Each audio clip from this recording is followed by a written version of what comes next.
¿Cómo están todos? Mi nombre es Carlos Moisés y estamos de regreso con el señor Hamma. Esto es para artes9.com y Comic Manía. Now, we talked a little bit about G.I. Joe. I would like to ask you something about what you think about this. Now, this is my theory. Nobody else has brought this theory forward, but it's me. You wrote Avengers. And one of the most important things that you did there was you created the character of Rage.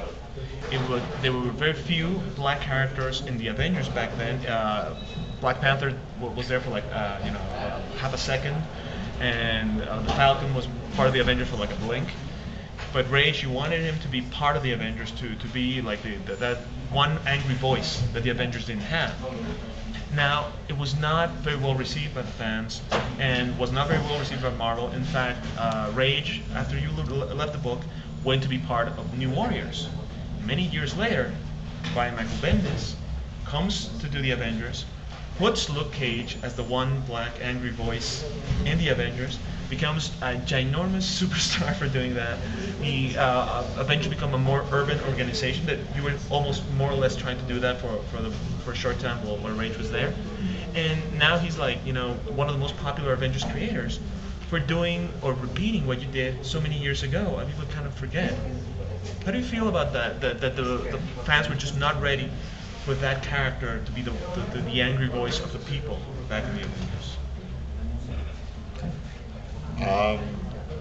Look, I did G.I. Joe for 14 years and never got a single review in a fanzine. I was completely ignored. So it doesn't, when I did Wolverine, it was pretty much the same. I got very few favorable write-ups while I was doing the books because I was considered, the guy that did the toy books, That's fair. So none of it. I don't remember getting a single good review or write-up while I was doing any of this stuff. I certainly never got invited to a convention for the first 25 or 30 years of my career.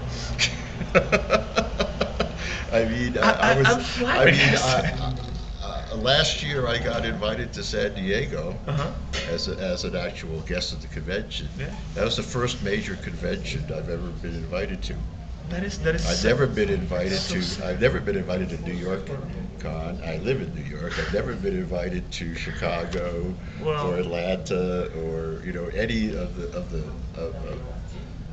the top 10 conventions because I'm totally off the radar. Well, here in La Mole, we are so happy to have you here. Well, thank you. When I heard that you were coming here, I'm like, oh my God, I'm just going to geek out on every G.I. Joe question. I've not done it here because in a few hours, we're going to be in a big auditorium with a bunch of people, and then all my G.I. Joe questions will be posted. Well, the thing is, all these things have changed in the last 7 or 8 years because, what happened was that, when I was doing G.I. Joe, yeah, the people who were writing for the fanzines were 30 years old. Right. Okay.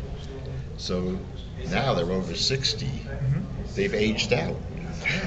And now people in your generation are writing for the fanzines and whatever, and having radio shows. Yeah, and having radio shows. And there are people who remember what I did.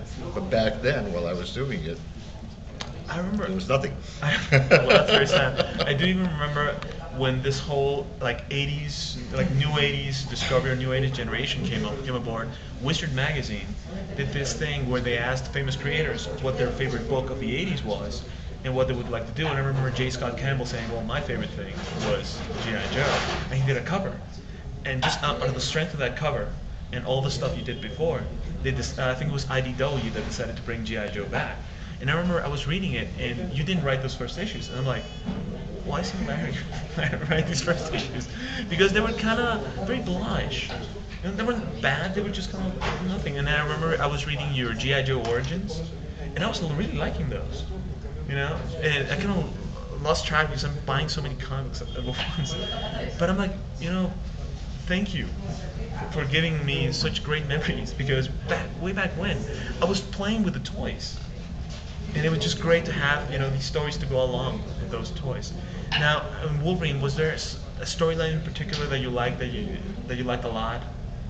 or would you, when you're doing one of the X books, if you will, do you have so much editorial control that you can't really, do this kind of stories that you want to do? You have to go exactly what they want to do.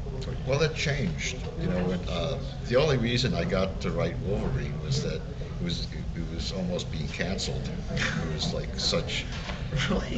Yeah. So I'd been asking, editors for other writing work, and they said, "Oh, no, you can only do military stuff." And then finally, they were about to cancel this book, and I said, "Oh, let me take a try at it." And, I really didn't know Wolverine that well. I had to sort of read the back issues. I took the ex-office assistants to lunch. Oh, okay. And I said, well, tell me what you like about the character, what you think is the backstory. So I decided then that I was only going to accept the Chris Claremont, the Barry Smith, and the Frank Miller versions as being the canon, and ignore everything else. That's good, yeah, because there was a lot. There was a lot of, I thought, bad stuff. Garbage, And so that's what I did. And for the first couple of years, they left me alone.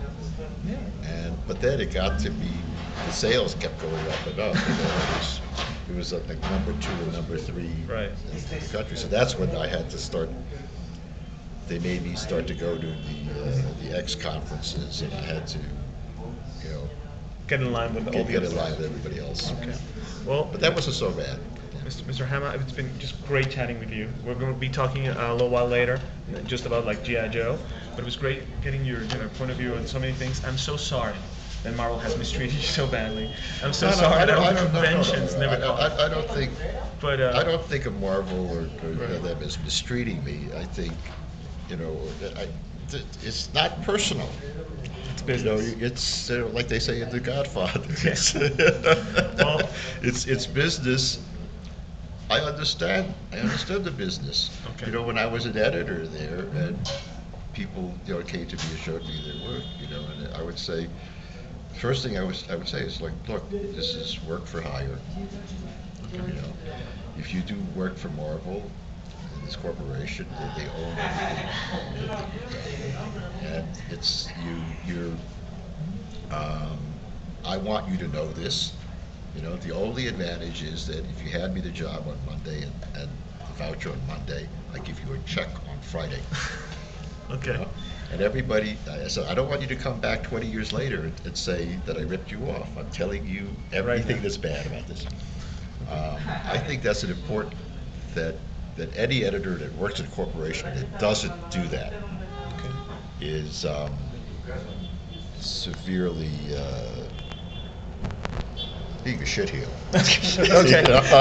And with that, we'll end that in the interview. Thank you very much. We're happy to have you here in Mexico City, en La Mole. Señores, estamos viendo, el señor fue el señor Hamma. Espero que les haya gustado la entrevista. Mi nombre es Carlos Joey Moisés de Comic Manía y esta entrevista también fue para artes9.com. Estamos viendo.